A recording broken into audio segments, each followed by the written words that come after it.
Three, two, one. What's going on, folks? Welcome to 34 Questions. I'm your host, 34, and today I am joined by Rasberry is in the building. How you doing? Oh, I'm great. Never better. Thanks for having me.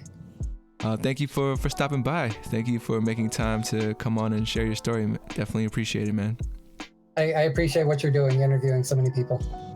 Absolutely. We'll definitely talk. You gave me a little backstory of what you do. Well, let's start off with there. You edit Wikipedia. That's one of the many things you do. Yeah. I do. You could say that I'm an archivist. I'm an educator. I'm putting information on Wikipedia for general public benefit. I happen to work at a university, but I'd be editing Wikipedia anyway. For sure. When did you start doing that? Was that something you like early adopted Wikipedia when it first, was becoming known, or was it something that you kind of jumped into a little bit afterwards? I was early. I first edited Wikipedia when I was an undergraduate in university. I was trying to use Wikipedia to study for my classes. I saw there was an edit button. I edited it also. So this was in the mid 2000s. I've been editing Wikipedia for a while now. That's crazy, man. Because I'm a user of Wikipedia just to as casually, and some here and then. I think I remember one time trying to edit, but I don't think it was for me necessarily. But yeah, I appreciate people like you out there doing the work that needs to get done for us to have the most up to date information and just reliable information. Sometimes. Hey, there's some people who edit Wikipedia. You're a different kind of content creator. You're producing what's called original content. And so original content, there would be no Wikipedia. I can imagine that someone's eventually going to research your show. Look at how the time was. What were people's lives like, and then use this as a source of research. I hope so, man. Thank you for those kind words. It's good to put that out into the universe.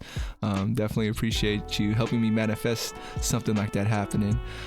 Yeah, it's funny how like having a Wikipedia page is almost like a status symbol for a lot of folks. It's just like, oh yeah, I've reached to the point where people care enough to make this page about me. But yeah, one day. For sure. Well, for the folks out there who are unfamiliar with the show, we do some intro questions, some warm-up questions just to set the tone. After that, we'll jump into the main portion where we go choose a number between 1 and 34. And after that, we have the final stretch where we do some closeout questions. Sound good to you, Lane? That sounds great. A lot of fun. Awesome. Well, my very first question for you, man, is how have you been? You've been doing well. You've been doing great. How you been lately? Really, never better and better every day. It's strange times. I know there's a lot of tension in the world. I've been very fortunate. Like I said, I'm at a university. It can be a happy environment there, and it's certainly happy for me. And love my city, love the people around me. Doing all right here. Definitely happy to hear that, man. Not everybody is always having a good time, so it's refreshing to hear people when, they're in a place where they're happy. You've been working at the university throughout your whole career, or is it something new for you? I've been in and out of universities throughout my career. I've done research at different times and stepped away from the university at different times. Nowadays, I've been at this university going on 4 years. I'm in a place called the University of Virginia in beautiful Charlottesville, Virginia. I came in the midst of some chaos. Perhaps you heard a few years ago, there was a protest here in Charlottesville. And a lot of social tension, a lot of unhappiness in the community, actually, over some historical monuments related to the Civil War in the United States, the Confederacy. So I got hired in the context, or I got my appointment in the context of how can this community share information, people be more empowered to share information online, to say good things about the community, good things about the history here. And it's just a coincidence, but a couple of weeks ago, those monuments, the city removed those monuments from this city after 4 years of protest. We're talking about Civil War generals, figures associated with slavery, and those symbols are out of this community as of this month, July 2021. Wow. Yeah, that is a big topic. Do you mind sharing kind of your opinion on it? Like, how do you feel about, that the stuff that we're doing where it's not, I don't think we're changing history, but we're definitely, just removing things that we don't think is right, even though it happened. Like, how do you feel about that? There's a lot of monuments in the United States, and you can look at other cultures too, a lot of monuments to slavery and oppression, but it's very hard to find monuments celebrating the oppressed people. And when somebody's telling this history isn't the truth that comes out of nature or society. Somebody wrote this story. And in the story that they wrote, they said, the people who supported slavery are the ones who deserve monuments. And the people who were experiencing slavery were not the ones who deserved monuments. So I don't feel like we're rewriting history. I don't feel like we're changing history. I feel like we as a society, we're looking to what are our values, what do we respect, and what is the story we want to tell. And by removing the monuments, we're doing a better job of communicating the values of our community. I gotcha. Yeah, I mean, for me, I just come at that crossroads because, these things happen, and it's important that there's a reason why those folks had their monuments built after them. I might not agree with them. I might not like the whole reasoning why they're celebrated, but, I also don't want to just kind of close my eyes to that part of history, and just pick and choose what I want to see or hear. So yeah, for me personally, I don't think I've settled on a position on it yet, and there's just a lot more thinking that I got to do about it, what I feel like is right. I almost want to say that all the monuments we disagree about could be put in the same area and kind of designated as like this is what this part of history, and then maybe build monuments on people that were oppressed, just so we could kind of build that up. As I don't know, it sounds like a lot of work, and I know everyone has their own opinions on it, but we need to remember the story, whatever the case. No one's saying forget, but we got to tell a story. For sure. Moving on to some more warm-up questions. This next one is, what would you like the audience to know about you? You kind of described, your job and stuff, but, outside of that, what would you like them to know about you? I'd like them to know that I'm trying to tell my own story and that someone's not going to tell my story for me. Just like with these monuments are out there, and then different people can tell a story about it. And sometimes these monuments have been stories of the people in power, saying that the people in power deserve to have their power. It was right that they had their power. They're going to do this and this with it. And then as time goes on, people are using these monuments to tell a different story. My life, so there's going to be this video, you're going to put it online, and people are going to interpret this in different ways. And I can't see, no matter what I say, I can't determine how people are going to be interpreting my life. But I do know who I want to interpret it. I want it to be interpreted by viewers, average people. I don't want my story to be told by, say, a corporation. You publish in the platform of a major media company.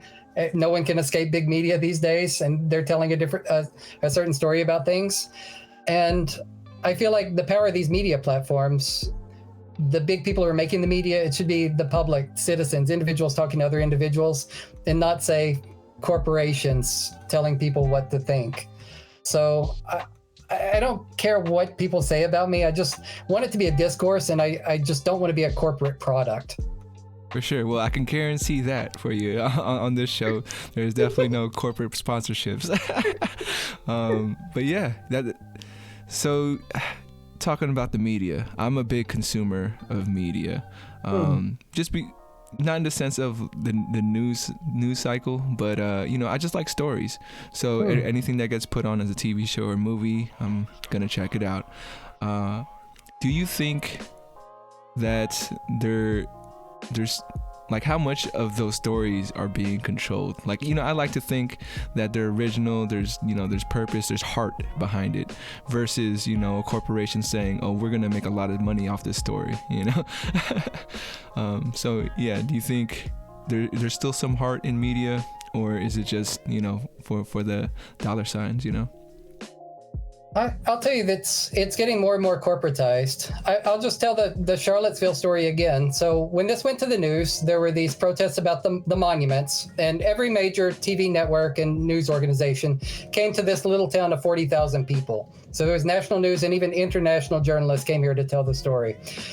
There's so many ways that a corporation would tell a local news story that the local people would tell it a different way.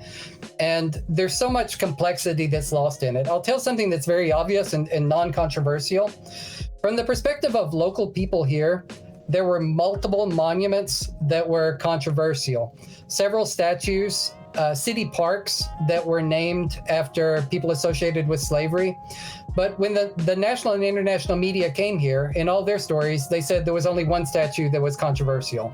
So that's a simple objective statement of fact. And their problem was they just didn't want to have to list off all the statues and all the controversies. That's not interesting for the news story. They just picked the one statue that was main. But from the perspective of local people here, these different statues had a different perspective. This one meant something to this neighborhood, and a certain kind of people live in that neighborhood. And this one's been near the university, so it's been part of student history. The way that local people would tell a story, and any news story, it's always going to be, if you print it out on paper, it's going to be one paper page. But to get that one paper page, you have 200 pages of interviews that have content that just doesn't make the cut. So anytime you lack local journalists, local news coverage, and individuals telling local stories, you're missing a lot of the story. You just can't get the full story from a national news corporation. Sure, I wholeheartedly agree with you. You got there to the university, you said about 4 years ago? Yes. So yes. From the time you got there to the statues just being taken down recently, like how have you seen the community change, if at all? Well, I could say something else. So these statues, they've been in national news coverage, maybe every 3 months, maybe every 6 months, somewhere or another. So we had this complicated political situation in the United States for the past few years, people talking about race and tension and protest and these kinds of things. It would appear in national news regularly, but from the local community's perspective, major news stories every week. So we've been talking about these monuments every week since the big riot happened. And now that these statues are removed, we're open for some peace. Peace and reconciliation, just calm the environment, still tell the story, but just reconcile things. I'm just curious, did it feel like the community was kind of split on it, or was there one side that was overwhelmingly, more supported than the other? The side in favor of the statues didn't appear in public so much, or they would get heckled or shamed. Everyone that I would see in public, just about all the students, anyone who spoke out, was in favor of removing the statues. We were also in favor of due process and to have these statues removed the legal way, because it could have been a riot.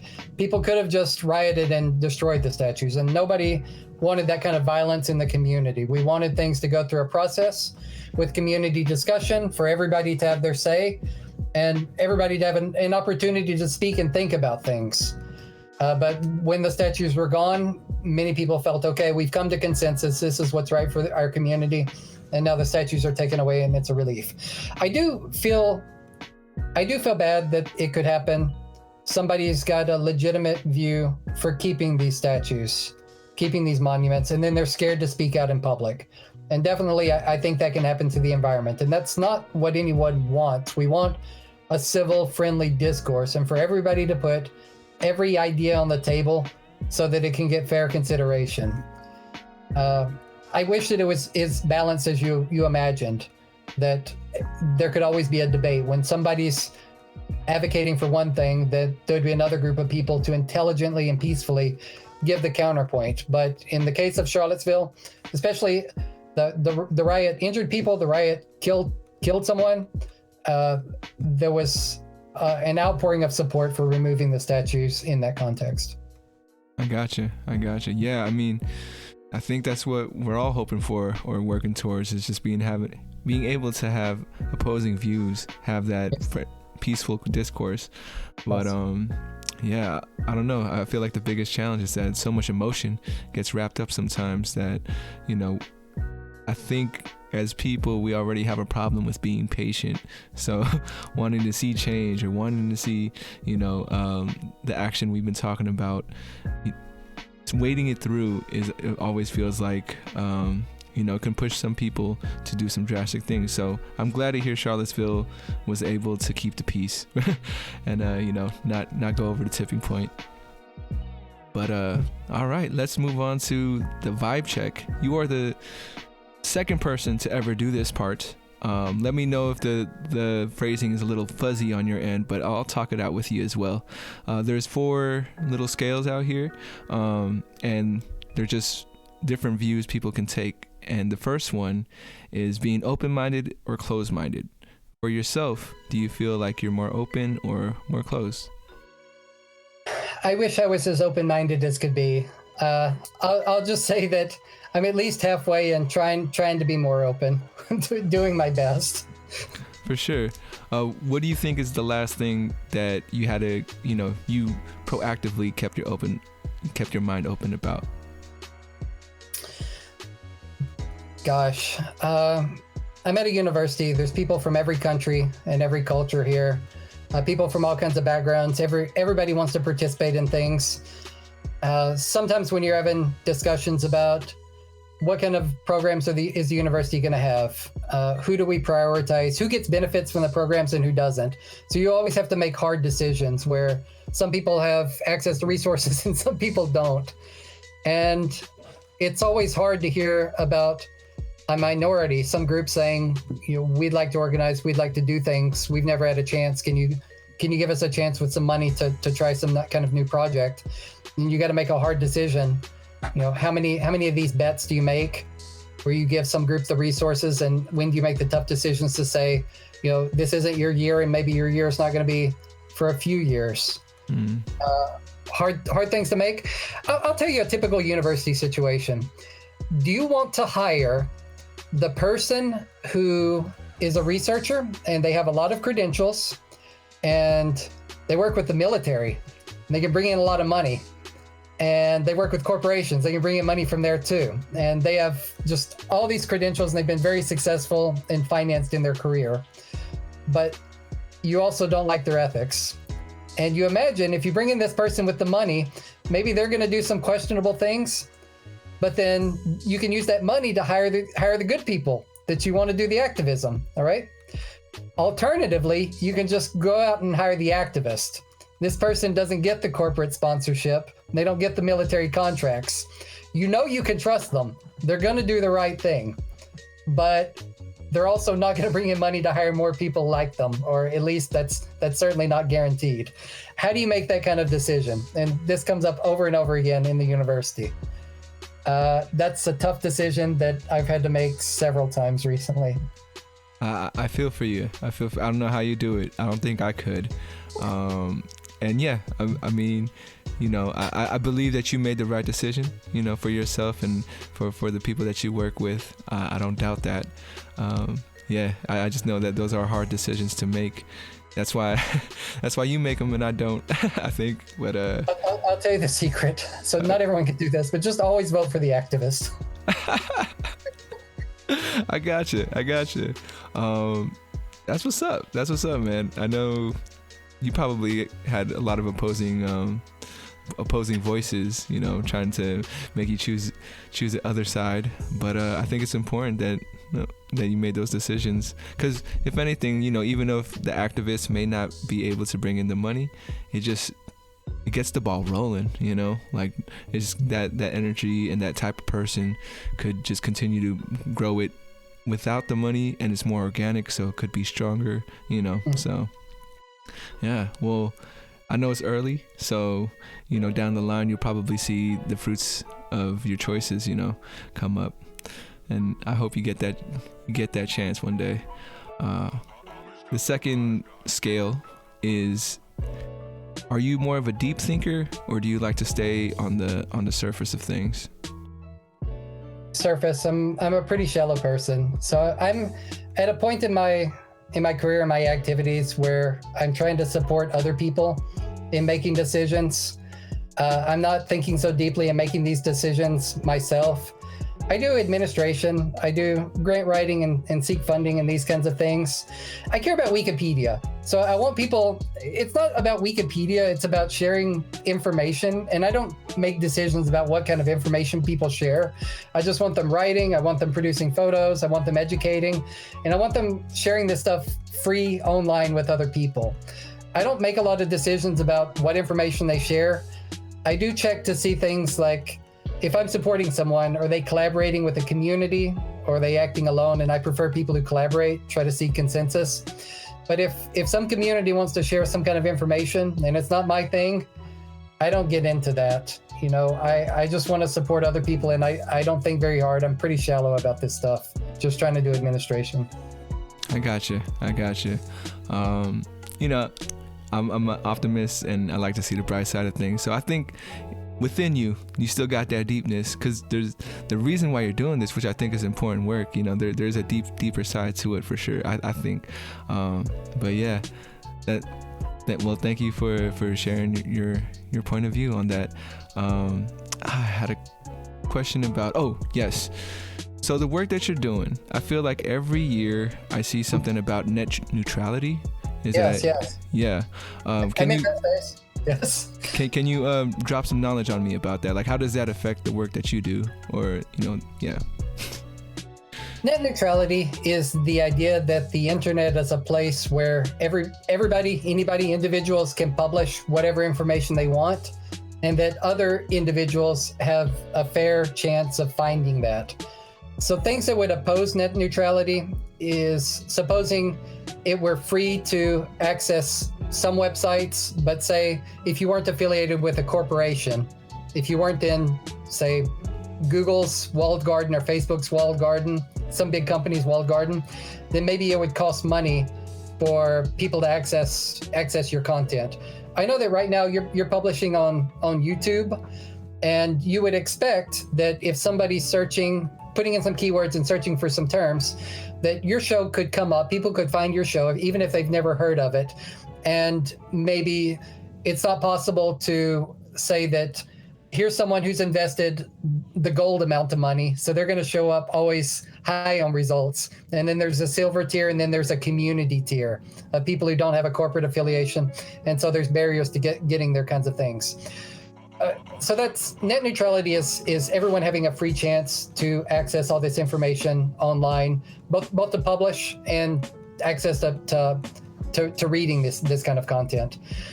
This comes into play, say, if there's censorship in certain countries, and certainly in Wikipedia we've experienced this. There's certain countries that at a national level, they block everyone in the country from reading Wikipedia, either indefinitely or for a certain period of time, or they block particular Wikipedia articles saying this information isn't appropriate for the people in our country. They shouldn't have this kind of information. So we're always having these conversations in Wikipedia. Some of the topics that we do, we talk about sexual and reproductive health. What does it mean to be pregnant? What does it mean to access birth control? What does it mean to have a child? What does it mean to breastfeed? There's some countries that will block these kinds of articles saying that you shouldn't talk about these things, or it's not appropriate. We can add a layer to that. Supposing we go beyond reproductive health and talk about sexuality, there's some countries that might block access to LGBT topics or certain other topics about anything to do with sexuality. Politics, of course, gets blocked. There's certain politicians of certain countries that if you report that they've been in scandals, which are well documented in the media, then they won't, either their biographies blocked or all of Wikipedia blocked for that reason. That the net neutrality is a commitment to anyone being able to freely choose what they to read and learn about whatever they want. You can put different limits on this. In Wikipedia, we say we're sharing general reference information. Everyone should have access to the entirety of Wikipedia. Some other kind of limits that some countries do is say, let's put prohibitions on gambling or prohibitions on certain kinds of illegal content. It's a spectrum. But in general, I want people to have free access to library resources, government resources, general reference information, and especially community discourse, people being able to meet other people in other countries and talk about whatever they want. I gotcha. Yeah, that's definitely something I've kind of been in the dark about. Even though, you know, for me, it's always been voting for net neutrality. It feels like there's been a couple scares though. Has it been getting close? Because the corporations kind of push for more control like every year or every couple of years, right? Or that's what it seems like. That is what's happening. So it happens in different ways. So sometimes you'll have corporations that, it's not exactly a legal approach to net neutrality, but there's certain big corporations that will go into certain countries and say, we'll give everybody free data plans on their cell phones, but they have to access our websites, or you have to go into this website to access the net. And then you get exposed to their media, their news stories before you can access other parts of the internet. So that's not a hard limit, but if everybody's landing on the same few websites and getting encouraged to join a particular community, then a lot of people just don't go further. Like some people get stuck at one social media platform and don't move along.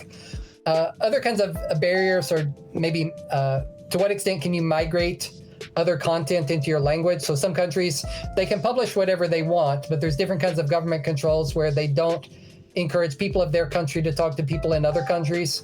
And therefore you don't have a transnational migration of information. People are reading their regional news and not being aware of perspectives in other countries.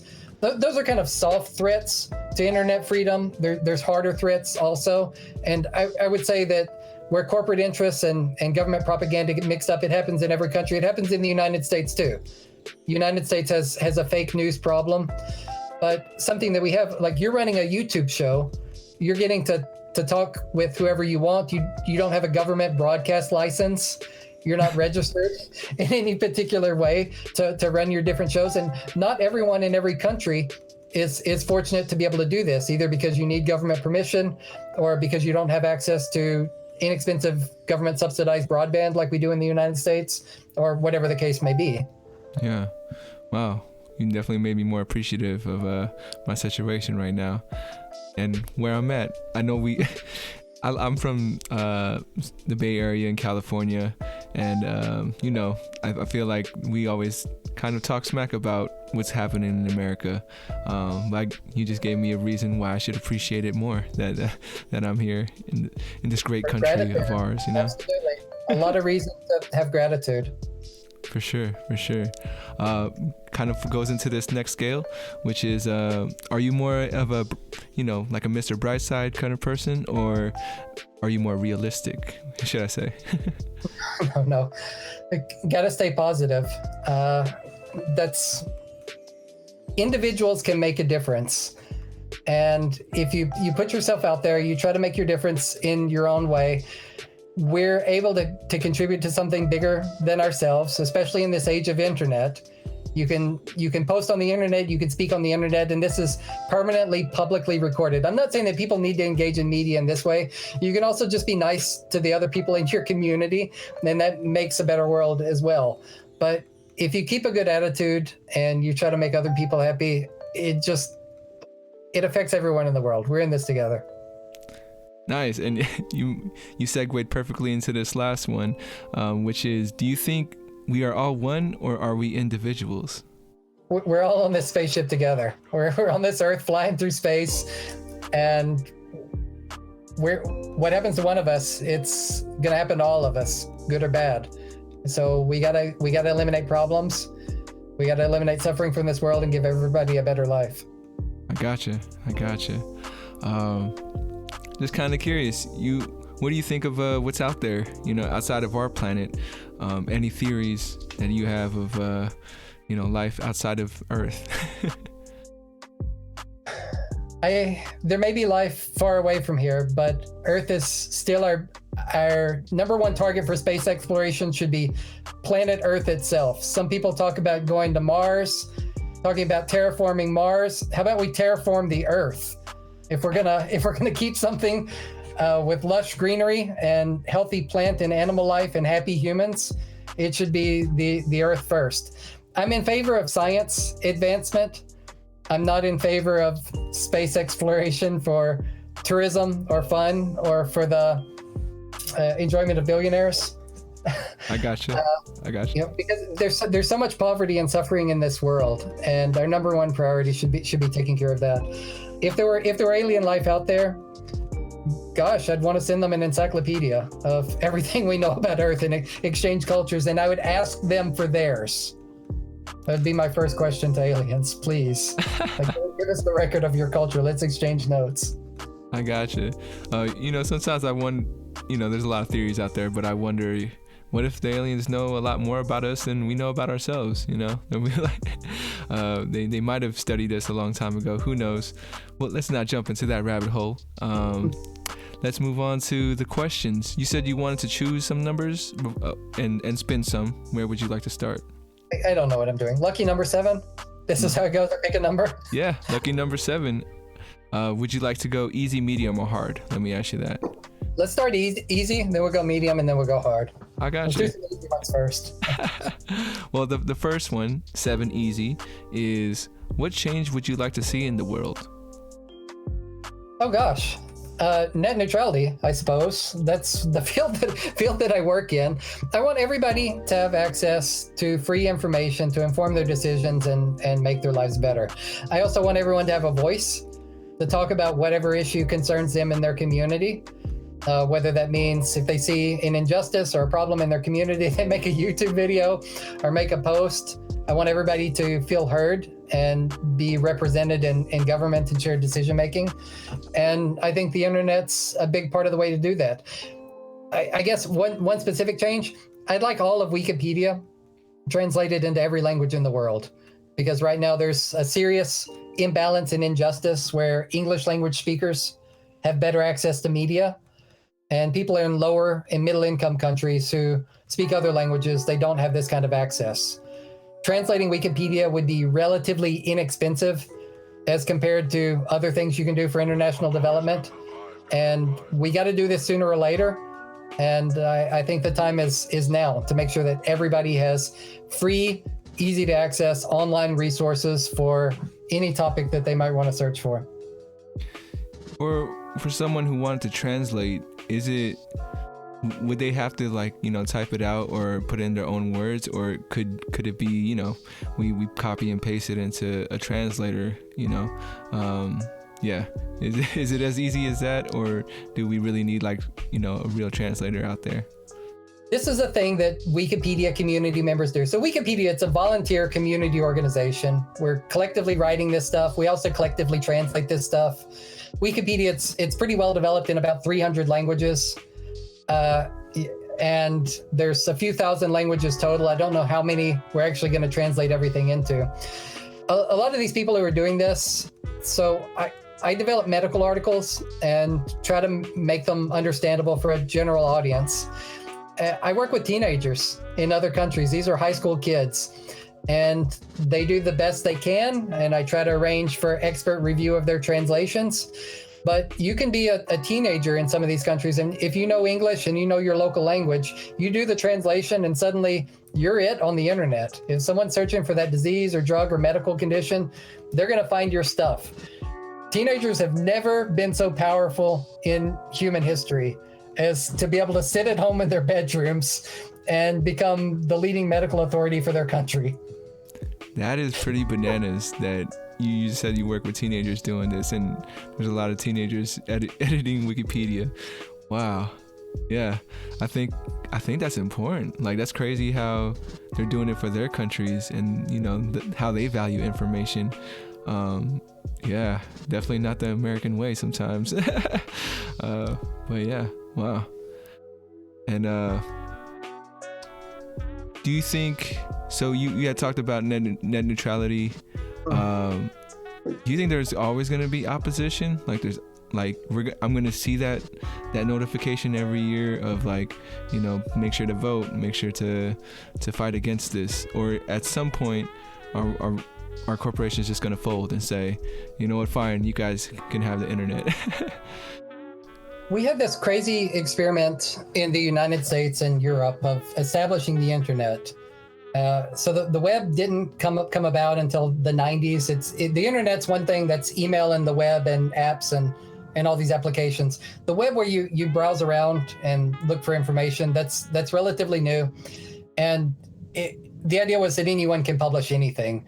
It might not have turned out that way. And in the 90s and in the 2000s, people thought it's always going to be so wild. People are always going to be doing this. How can anyone capture the entirety of the internet? But in practice, that's happened in a lot of ways. If you look at the most trafficked websites, the websites that get the most number of views or the most number of people visiting them in any given day, there's really only a few of them that are nonprofit. I think I can list off most of the ones in the top 500. Wikipedia, it's been a top 10 website, and it's nonprofit, so there's no advertising on Wikipedia. That's very unusual. A corporation doesn't own it. It's been a top 10 for most of the past 20 years. Something else up there is something called Internet Archive, archive.org. They don't have people writing original content like Wikipedia, but they accept documents and videos and photos, a library archive, books. So they're cataloging things that have already been published and not accepting original publication like Wikipedia accepts original publication. We're almost out of nonprofit websites. So there's Firefox, which is Mozilla, which is nonprofit because they share the Firefox browser, but that's not a general information source. The Pirate Bay may or may not be nonprofit, so they've got a mission and they're very activist about it. This is a website in Sweden. You can read about their mission to get people movies and game content. The Postal Service, United States Postal Service, which isn't nonprofit, they're governmental, but it's at least not corporate. We've got BBC.com and BBC.co.uk, which is the British news service. It's funded by government. At least it's not so corporate, even though it has many corporate relations. I think we're about at the end. NIH has PubMed, the medical research service in the United States of the National Institutes of Health. Someone else can look this up. There's different websites. Amazon's Alexa service, they rank websites by popularity. There's different other companies that do this, ComScore, SimilarWeb. But that's kind of it for the nonprofit sector. And if Wikipedia were to fail, and Internet Archive were to fail, that's kind of the brick wall that's holding back the wave of corporatization among corporations, just putting information into people's heads, and there's nowhere else to go. Like everywhere you go on the internet, you have to look at these ads. Your time is giving a nickel to some billionaire somewhere for everything you do. It's all going to be cataloged and then reported to government and corporations for advertising information. There's not a lot of opportunity on the internet to just say, leave me alone. I want to do my own thing and not be observed. And I don't want to, I just want to talk with other people instead of talking to a corporation. I'm very scared of someday losing the public space online. Oh man, the way you described it feels like we already lost it. And we got to fight positive. Sunny skies, what'd you say, Mr. Brightside? You're right. We're all in this together. We are all in this together, but damn, I guess I didn't know how bad it was, and ignorance is bliss, and I've been pretty ignorant about it. But YouTube is a great platform. I really appreciate the opportunity that people give to do broadcasting and have conversations. I hope it's always like this. I hope it's always so free. Oh, I hope so too. I don't know what I would do, if it wasn't. It's really given me an opportunity to host this show in my vision, without really anything affecting it from the outside. But yeah, hopefully, I just hope, like you said, it just remains as pure as it is right now. We'll see though. The algorithm, it's funny, like I feel like that's the biggest concern about YouTube is like, oh, we got to figure out the algorithm instead of being blocked. But yeah, go ahead and throw me another number. Unlucky 13. Unlucky 13. Still easy? Easy. Let's do another easy one. All right. What do you look for in a leader? Leaders give. A leader is not someone who has accumulated resources and is sitting on them and making decisions themselves. A leader is someone who's accumulating resources to distribute to others, to give away power. The more power and resources the person is giving away, the better a leader they are. They should be thoughtful in doing this. They shouldn't give away power indiscriminately. I appreciate people who they're in a place in their life and they do give to charity thoughtfully. That's a sort of leadership. The more direct kind of leadership is directly funding particular projects that they know a lot about and trying to change the world for the better. That's leader to me. How would you say you've been a leader in your life?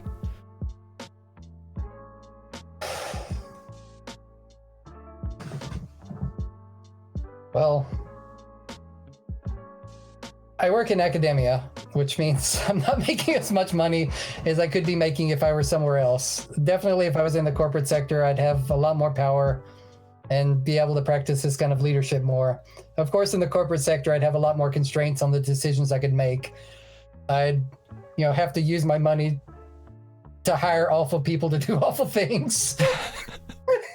So I don't have much money, and I don't get to exercise so much of this leadership being at a university.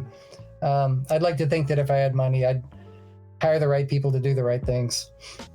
I gotcha. I mean, it sounds like you're doing what you can with what you got, though. So, I mean, keep doing that. Go ahead, and you want to continue choosing numbers, or would you like to go to the wheel? Let's do a wheel for the easy one. All right, let's try it out. Here we go. And oh yeah, if there's any question that you feel like you want to pass on, feel free. Don't feel like you're pressured to answer. Oh, moving on up to medium. So medium. Okay. Wow. Okay. 11 medium is so this one is, when did your stream of consciousness begin? And so the way I kind of phrase this question, because I know it can be hard to understand, but I guess, when did you feel like your innocence was gone? Like, when there's always that point when we feel like a kid, and then up to a certain point, like boom, we start feeling guilty about life and what we're doing. So for you, when did you think that started to begin? I know I've got a common answer. Many people have this answer. I grew up in rural Southeast Texas, a farming community. And when I was a teenager, I figured out that I was gay. And this wasn't socially acceptable in my community. I didn't know what was going on. There was a time before I figured out that I was gay that I thought, I'm just like everybody else. I'm a part of my community. I can do things that other people in the community are doing. And being LGBT, suddenly I don't have control of my life in the same way. I'm not allowed to participate in society in the same way. There's hostility, and it's directed at me because of this. And at that point, I felt like an outsider. I felt like I was different. I felt like I was in danger.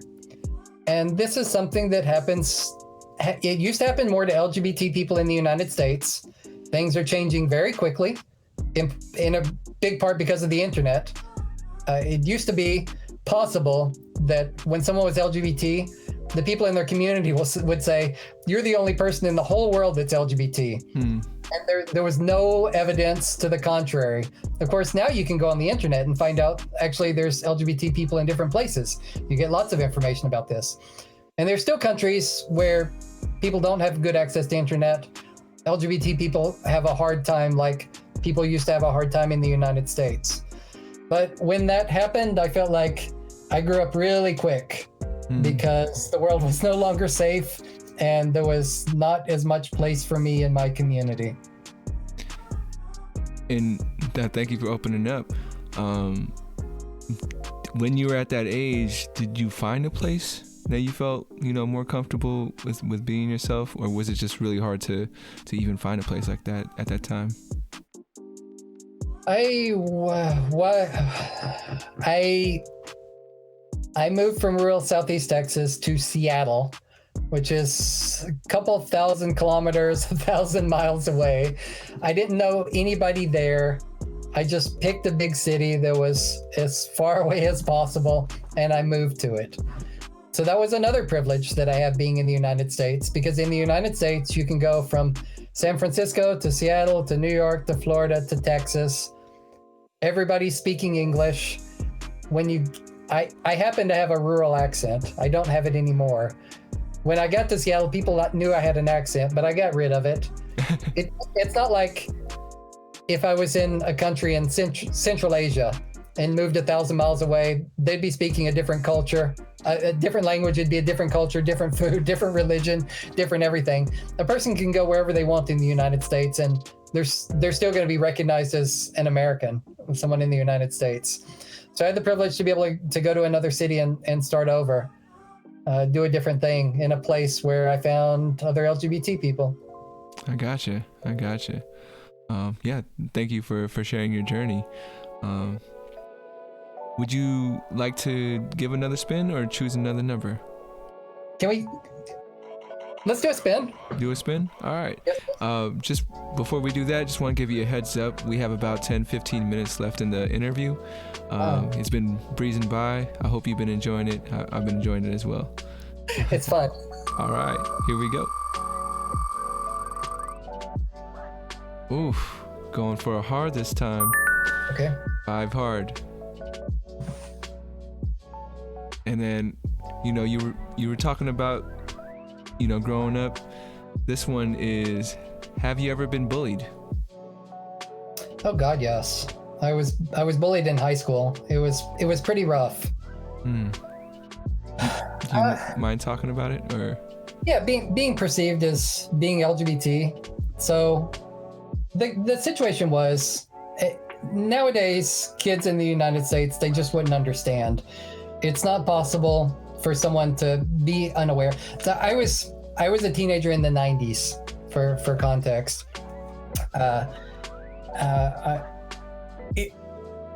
Everyone nowadays knows what it means to be gay or straight. There's this vocabulary and these words that you have. And somehow from TV and movies or from society, someone who's LGBT.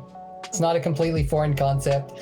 It used to be that if you were LGBT, you were just dropped in this earth and had never met a gay person or didn't know anything about it. And then you just wake up one day and you figure out you're gay. Or no, here's how it happens. Everyone else figures out you're gay before you do. And they say, you're gay, you're gay, you're gay. And you think, no, I'm not. Somehow people can figure these things out. Like somehow your peers and your society and your community, they get different ideas. And gay people or people who are perceived to be gay, they can be bullied. Like anyone can be bullied. You don't have to be gay to be bullied. But LGBT people, they can especially be the targets for being different. Yeah. Also, something else, I don't think this happens so much to kids nowadays, but in the 90s, kids could punch and slap each other in high school. There weren't cops in the high school. There's all kinds of violence. I think nowadays high schools are less violent, or if somebody gets hit, maybe they'd call the police. I don't know what they do, but I just felt a lot of danger in high school and experienced some of this violence in the form of slapping and bullying in gym class, in the locker room, in the halls. And I felt very alone, and it wasn't a pleasant experience. I gotcha. Thank you for sharing again. Well, how did you kind of, I guess, deal with it when it was happening? Were you able to cope with it in a positive way, or was it just a really big challenge for you at that time? I'm still not over it. I've resented it for my whole life. I felt this is so unfortunate. That's one of the reasons why I edit Wikipedia. I edit Wikipedia about LGBT topics because I feel like if I put this information inside a Wikipedia article, then I'm actually sending it back in time to myself, because this is the information I wanted when I was a teenager. And by putting it in Wikipedia, I can send it to the other people who are looking for this information, young people or older people or anybody who wants this information. It's going to better inform their decisions, make them more compassionate, and keep that kind of experience happening from other people. I still feel bad when I think about what I experienced, and I just don't want that to happen to anyone else. I got you, man. And I can't help but apologize for bringing it up, but thank you again for being open to share your story. All right, we're moving back into the main stage. We made it to the final stretch of the podcast. Just have a few concluding questions for you. This next one is, how would you like to be honored? If I was going to tell myself today, I'm going to do an act in the honor of Lane, what could I do to honor you, man? It's pretty easy. I would say publish media on the internet, just whatever is important to you. The catch-all that I tell people is edit something on Wikipedia. That's because of the kind of people I'm around. They tend to be librarian types or researcher types. If I spend more time around YouTubers, people like you, I would say post a video to YouTube about something that's important to you. I feel like media matters a lot, and I feel like if people represent themselves and publish it, it's online and forever. Try to get yourself properly published in a place that's going to archive your work forever. But if you're not representing yourself, some corporation is going to represent you. So try to publish something that's meaningful to you and get your perspective out. That's how you can honor me. Well, I got you, man. And now we all know what we could do. You said media matters. Can you kind of elaborate on that? Why does media matter so much? Well, I've said it before. So if there's not local journalists and the local news media that existed a couple of decades ago and on back centuries, local news doesn't exist anymore. So increasingly, national or multinational corporations are trying to tell the stories of local people. And you just aren't going to find fair representation from a big corporation. That's not like a community effort. And the reason why this happens is that large corporations, they have access to technology. They're pulling out resources from local communities, pulling out the money, and that strangles the local journalism and the local people's interaction with each other. So if you're watching this national or international media, your eyeball time is valuable, your attention's valuable. And when you're giving your attention to corporations, that means you're not giving attention to your community and to your people. It matters what consumer choices you make about the media you watch and how you spend your time. Your time is the most valuable thing you have. And you should spend it on people who care about you and not corporations that don't. I got you. You're making me more mindful of the media I consume now. It's funny, maybe a couple months ago, I heard about this newsletter in one of the neighborhoods where I live at. Like, it just started, it's new, and they're just dropping off samples in people's in mailboxes. But it's one of those things where my parents were like, oh, it's just another ad, ready to toss it out without even looking at it, which I think is a big challenge for like local media, right? It's because you don't have CNN on there, a lot less people are just gonna take their time to check it out. Sorry, that was just a tangent on my end. For sure. My next question for you is actually from my previous guest, so shout out to Christiana for her question, and she would like to ask you, what are you doing right now that makes you feel free and alive?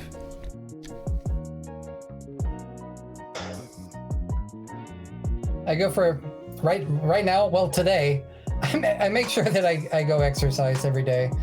I typically go jogging. I sometimes go biking, but I feel like I concentrate so much and I work so hard. And you got to make time for your health. Have good exercise, some outside time, if at all possible. Spend some time in nature. Like, don't look at the screen and don't even look at books. You need to look at some trees, try to look at a bird, some wildlife, and eat some healthy food. Self-care. Whatever goals you have in life, if you don't take time to take care of yourself, you're not going to achieve your goals. Get some exercise. For sure. Are you more of a natural sounds person, or you like to listen to music as you do your runs? Natural sounds person. Yeah. Okay. Because some time away from the electronic stuff every once in a while. I got you. I was gonna ask if you had a pump up jam, for yourself, a song that really gets you motivated or ready for the run. Is there anything like that for you? Or I listen to these tracks by whatever community artists, unpaid artists that are just like beats to study by, beats to do your writing to. I love these streams. I never had access to this kind of music before, and now it seems so popular now. And I'm grateful for these multi-hour streams of peaceful beats. Yeah, yes. Yeah, the lo-fi. For sure. And my next question for you is, what would you like to ask the next guest that comes down to 34 questions? What are you doing to make the world a better place? Gotcha. I'm just gonna write down real quick. What are you doing to make the world a better place? I gotcha. And my last question for you, the question that ties everything together, you know, generations down the road, 100, maybe 200 years from now, our descendants are watching this video. What would you like to tell them? I'm just one of many. Don't listen to my story. Try to pick up the story from the entire generation. I gotcha. I mean, that's what we're trying to do. And I guess that's a difficult thing. Like, as much as, you know, I like putting people's stories out there, it'll be hard to listen to every single story. And hopefully people just find other folks that they gravitate towards or they find interesting, just to be able to pick those things out from us, their ancestors, hopefully one day. But yeah, any last things you'd like to add before we head out of here? This was so much fun. Thank you for having me. For sure, Lane. It was great having you on. Thank you for being so open. I felt like there's a couple things in there that are difficult topics to talk about, but you were able to share, and I definitely appreciate that. So thank you again for your time and the energy you brought to the show. I want to thank the folks out there who are listening on Spotify, Apple, wherever you listening or watching on YouTube. Appreciate y'all too. If you liked it, please like it. If you loved it, please subscribe and share. Remember to reach out, reach forward. As always, much love, and we'll catch you guys next time on 34 Questions. Peace. And then I have my little end credit scene right here.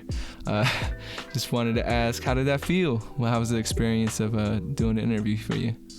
It felt great. You're a great host. It's nice talking with you. I appreciate that. It's definitely something I'm still working on, as you can probably tell, but you know, it's a growth process. So thank you for bearing with me. Thank you for being a building block to this thing that, you know, I'm trying to build, and each guest that comes on just helps me, you know, make it bigger and bigger. You know, I looked up the world record for, you know, most people interviewed. I looked that up too. I heard you talking about that in an episode. What did you find? I found, so Oprah Winfrey, she was a talk show host for 25 years. Mm-hmm. And then this guy named Charlie Rose for PBS, he was about 30 years. There's this guy Melvin Bragg for BBC's In Our Time show. He's done about 1,000 radio shows. Like who's had the most guests? Yeah, so I'm so happy that you told me that, because I did not find that stuff in my research, and honestly I didn't do too much. I went to the Guinness World of Records website, searched it up, and no one's claimed it as far as like, you know, that very specific most people interviewed kind of a title. So yeah, I mean, it's up for grabs, and for me as a regular person trying to do this, I feel like I'm just trying to have that evidence and then present it to the Guinness World of Records and be like,